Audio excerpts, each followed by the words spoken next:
Hey everybody, welcome to another episode of Played with Meg Mike. We're here to analyze the second elimination of Survivor Hamilton Old Meets New from the returning tribe, the Kobara Tribe, who surprisingly lost the second immunity challenge. So we're here today with Meg, as usual. Hey guys! And, thanks Meg. And a real professional show we got going on here. And then with the person who was just recently voted out a couple minutes ago, we're sad to say it was Silas. Hey Silas, how you doing? Hey guys, how you doing? I'm doing very well. Hi Silas. Hey. Great to see you. Sucks that I'm here, but happy to be chatting. Mm-hmm. It's nice that it's a friendly face as our first guest of the old tribe. So Silas, what happened? I don't know. It's really hard to distill the full arc of the story, but I think if I had to break it down in kind of three buckets, the first bucket was I was very vocal about, did not want to vote for John House. I still, to this day, don't think it's fair to vote someone out for, I would say a small error, not because they didn't care or weren't involved. Like, that's more what I care about in the game. Everyone's having fun, everyone's getting along. There's no real error. So that was number one. Then I'd say the error number two, after being vocal, was trying to spitball with people on like, okay, so if it's not John, then who? So I had to throw out names, had to throw out scenarios.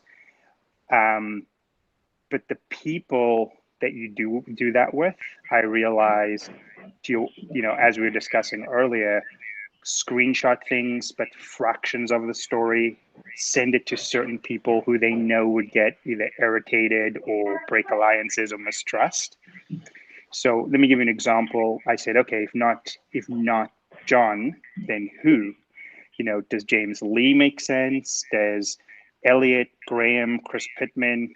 And I was also honest around those are hard. It doesn't make sense, or it does make sense, but I don't think we should do it as a tribe. I think we should focus on winning. And then at the end of the day, I was like, okay, well, maybe we do vote for John. I don't know. That was the arc of my general conversations, I felt like. That was, I would say, Thursday night. Friday, so most of the day working, but a lot of those conversations transformed themselves into, I was going after Chris Pittman, no, I was going after Graham. And everyone was like, okay, if Silas is throwing out names and he's coming at me, we need to stop that. And somehow Chris's name got dragged into the mud, that like he was the one coming after me. And so then all Friday became a Chris versus Silas situation. Right. And, I reached out to Chris and said, not true. You don't have to believe it. And a few people in my defense, which were nice enough, started putting Chris on watch. And so the votes kind of became Chris versus Silas vote-wise. And I think I was then vocal saying, like, I don't think it should be Chris. Guys, you should stop it. That's not the real kind of story behind it. And in order to get more support, James became the other target. So I just think in the last few kind of hours of today, people who I thought were aligned and we had the numbers were fearful that they would be exposed or that they weren't voting with a majority. So really was two people that I have in mind that would have changed this from a 9-6 to an 8-7, kind of in my favor. And I think that was the game. I think there was a bit of fear and a bit of, hey, it's early. I don't want to be seen as voting against the tribe. And I wasn't comfortable or confident that, Silas and or team or group of people had enough votes. But it was pretty close, and everyone played really well. Well, and we'll get back to kind of how your name got out there in the first place. But do you think that once your name did get out there, that there was a lot of people who were like, yeah, that's a sufficiently big enough target. Let's just jump on it and take this opportunity while it's hot. Yes. And the reason is nobody was prepared to throw out names, but once a name gets out, then it becomes hey, you're either on board or you're not on board. So it becomes something to divide or unite over, versus a lot of the conversations I was initially having was like, I don't know, who do you want to vote for? I don't know, who do you want to vote for? And it just became circular with nobody throwing out anyone's name. So, I mean, kind of lessons learned. Throwing out a name also puts you, it comes back at you as well. Right. Number one, I will say, as in parallel, there was a lot of shenanigans that my group caused in the last season of Survivor. And I was very, very aware of all the hangover emotions and fear. And so I actually had myself being voted out first in this tribe, mainly because none of the people who were in like the core group from last season returned this year. And there was a tremendous amount of, I would say, I don't know if backstabbing is the right word, but there were a few people in my group that double-crossed some other people and hurt some feelings, unfortunately. So I'm not really surprised. Yeah. Well, and looking back at both of your games, Meg and Silas, last season you both got into kind of majority alliances right away. And so do you both feel like last season you kind of had that freedom to start spitballing and throwing out different ideas to people who you wanted to work with, and you guys were able to form alliances because of that? But in this season, so Meg, did you find that last season is that you had that freedom to kind of talk about different options? Yeah, I think we had the benefit of being the first ones out. So like, nobody had to sacrifice themselves for the strategy the way that Silas has this time, because we didn't really know what the game was yet. So everyone felt a little bit more comfortable naming names.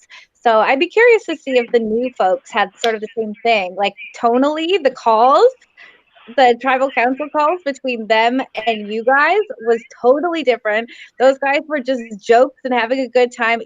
You guys were serious. You could tell, like, so much stress. There's so much tension in the air. And can we throw around names, Mike? Like, how do you so let me say how I want to do this. Basically, like, feel free to talk about what you think happened to you, but try to be careful not to not to put anyone into a situation where it's going to mess them up too bad. But, we can be honest about what you think happened because it's your game. But, don't do it. I don't think you will, but just for everyone else in the future, is we'll just try not to be malicious or try not to sink anyone else. But yeah, I agree. But at the end, I would like us to have a petty Patty corner where the person who gets voted out says who they want to see voted out next. We can do that for sure. But yeah, Silas, like, how do you think your name, like, what happened? How did your name get out there in the first place? Is that where you were going, or you can take it where you wanted to go? I'll be honest. I think I spitballed with a couple of wrong people who then sent that information to Chris Pittman. So, for example, Cal Pittman, right? And he sent that to Chris. I think Chris thought or took that as a direct voting out Chris Pittman to his brother. No, I don't think I suggested Chris directly. Actually, I might have, but I don't know if it was. But you were talking about lots of options. Yes, I think it was part of like, these are all the things that could happen. I don't know what the right path is. I think Cal's a very sharp player. I think he's one of the players the tribe has to be very careful with. He comes across as kind of like, hey, like, what would you do in this situation? How does this usually work? But he's a master manipulator, and I think he's very good at this game. Obviously, he's won it before. He's very strong. And I think one of his strengths was seeing like, oh, I can use this type of maybe perceived friendship that I thought, or perceived openness that I thought, against Silas. as an easy target, and he could come out looking like crystal clear, because then it looked like Chris was the one fighting, you know what I mean? Or Chris was the one instigating, and maybe he was a little bit at first, but who knows? It's one of those things, you'll never know all the truth and all the information right away, or ever, I would say. Yeah. Well, and Meg, you played with Chris, you know, last season, and did you find that too? Whereas, like, maybe if you throw something Chris's way, you could kind of stir up some trouble for the rest of the tribe? Yeah, I think so. He's a dangerous target. Right.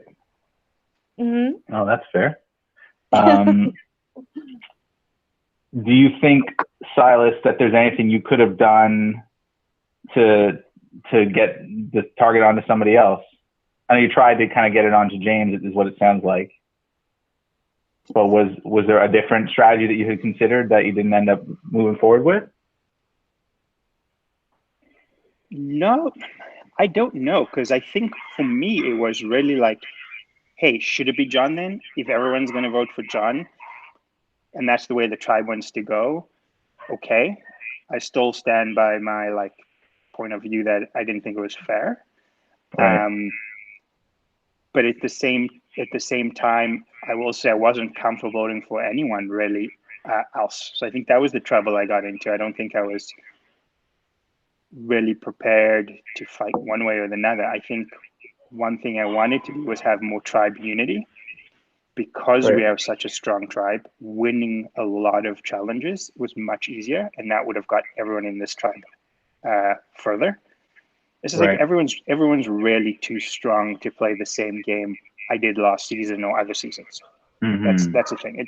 Think about it this way. It's like, you know, maybe I could have been that really good athlete in high school, and then or even college. But then you go to the professionals, and you're on the third or fourth line, or you're sitting on the bench. Right. That's what this tribe is like. It's like the all-star team, or like the pro league of. I mean, minus some really important players, obviously, but yeah, I see what you mean. But you guys aren't in the game. If you guys were in the game, it would make it even harder. No, if Meg was in the game, she would have been voted out first. That's what Chris is saying. No question. I'll come back for an all-star season down the line. Don't worry, Megan. That's why I was voted out first. You know. Sometimes those grudges run deep, Mike. Did you feel? It seemed from the outside that there was kind of three main groups, right? And maybe three main leaders of those groups, or like that. Chris probably had a group that he was in charge of. That you had a group that you were in charge of, and that maybe kind of Graham or Colin or something had that other, or Chelsea had that other group. Did it feel like that to you? No, not at all. I think each player is so strong. I don't think there is like a, hey, I'm in charge of one group or another. I think there's a lot of what I would call it overlapping concentric circles. So a group of 3 or 4, maybe 5. Yeah. And then 1 or 2 of those group are part of another 3 or 4 person group. And so there's a lot of overlapping circles. And I would say the groups tend to be maybe a little bit more like a committee, not a single individual person that's like, we're doing this, we're doing that. And that's what I think makes this tribe so strong as well, though. Like if one person just wanted to kind of go off on a renegade move, it would be harder. I mean, I think Chris did that a little. I think he did stir things up a lot Thursday night. I think that's a talent he has for sure. But that got everyone on alert, and it just took the game to the next level. Well, and it sounds like too, because it was so early in the game, like no one wants to keep rocking the boat, right? Like it was rocked once, it sounds like, by Chris or by Kyle, it sounds like, and Chris and you kind of all together. And then no one was really willing, or you got 6 votes or 5 other votes, right? Your direction for James. So like that's nothing to be, like that's still a close vote, but there wasn't enough people who were willing to like do that next plan and do the next plan and kind of keep going. Like they were like done. Yeah, I think some people voted too early today, to be honest. I think a lot of people might have been planting bugs in other ears, and they thought that they had to vote too early. I think if they waited a little bit, they would have seen the numbers. Right. Anyways, it's all in the past now. Yeah. That's true, man. But Silas, I really appreciate you joining and playing. And this is not the result any of us wanted. No, I'm thank you for inviting me back again. Anything else I could answer before I take off? Yeah.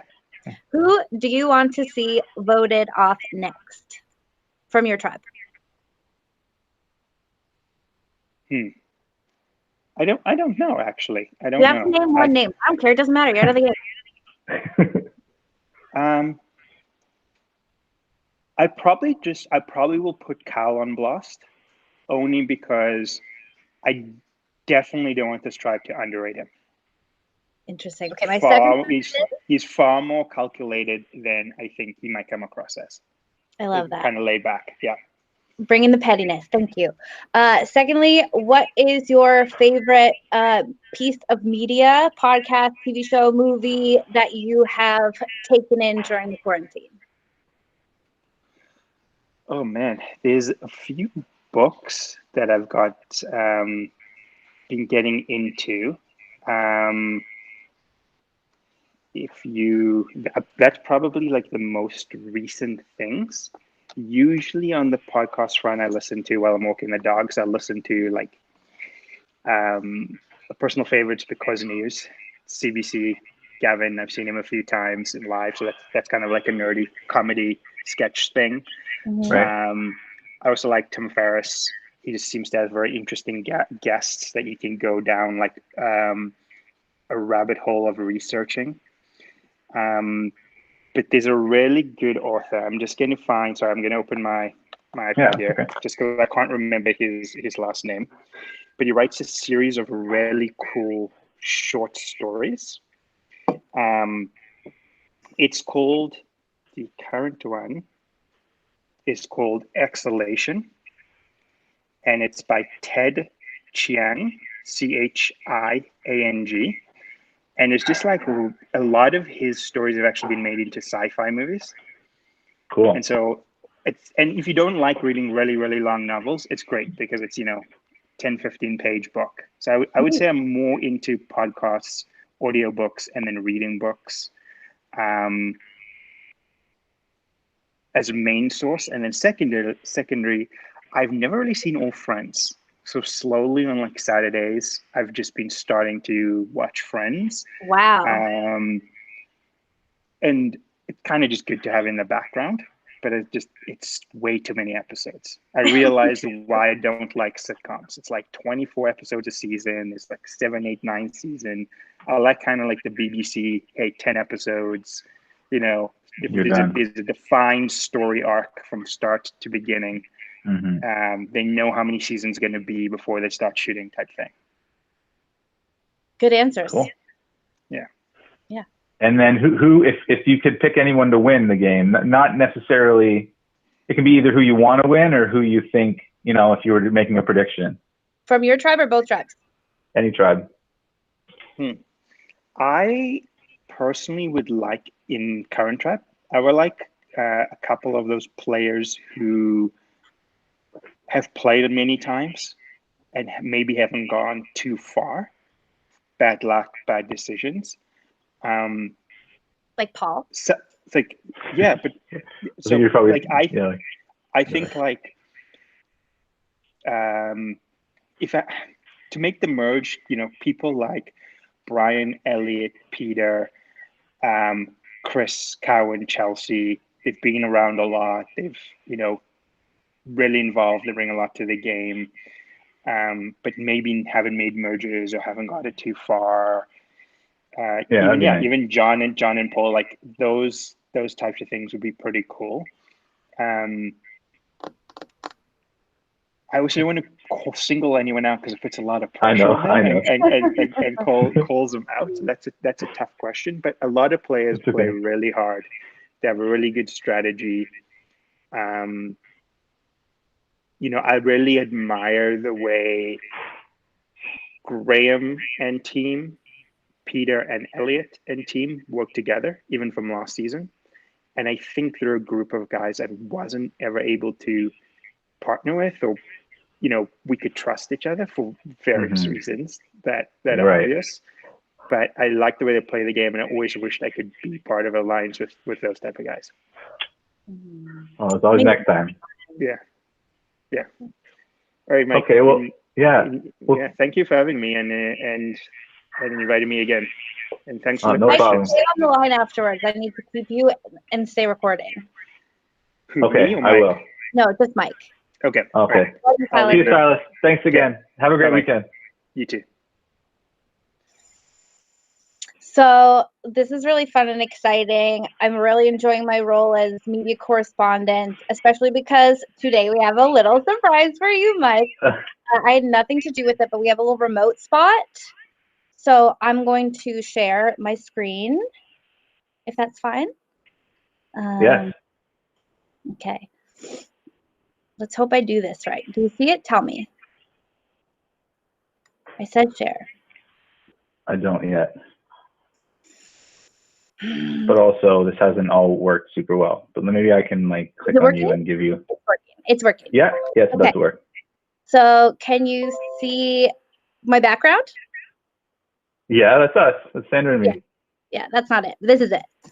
Hey, Mike, this is Adam Klein, the winner of Survivor Millennials vs. Generation X and current contestant on Season 40, Winners at War. But of course, you already know that as a fellow massive super duper fan, it is so cool to be sending a message to you because I hear that you have been running Survivor Hamilton for 15 years. That is insane. I used to play online Survivor games when I was in middle school. So I started when I was 11 years old, probably played till I was about 15. And so that was 18 years ago I started playing online Survivor games. So the fact that you have been running these games for almost as long, I know how much work they take. I remember how much effort the host put into their games.